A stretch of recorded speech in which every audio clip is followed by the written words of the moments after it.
Whenever you initiate this strong acidic or alkaline water mode on the left side of the Super S12, it starts out in the cleaning mode.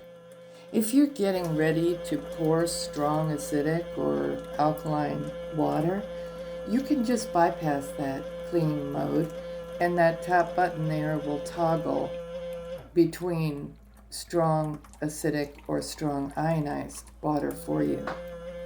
But then whenever you're finished using the left side of the Super S12, you do need to initiate a full cleaning of that part of the water cell.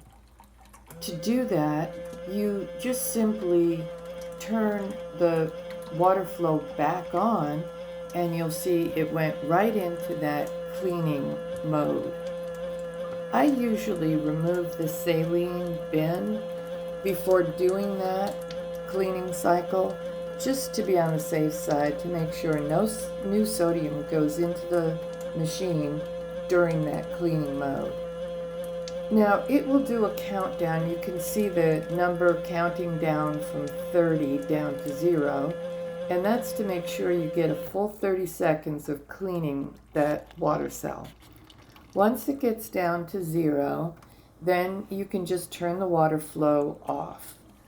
And then the next time you use your machine, and it does initiate a cleaning cycle for you on the right side of the machine, and that's just extra protection for the machine in case any sodium might be left over.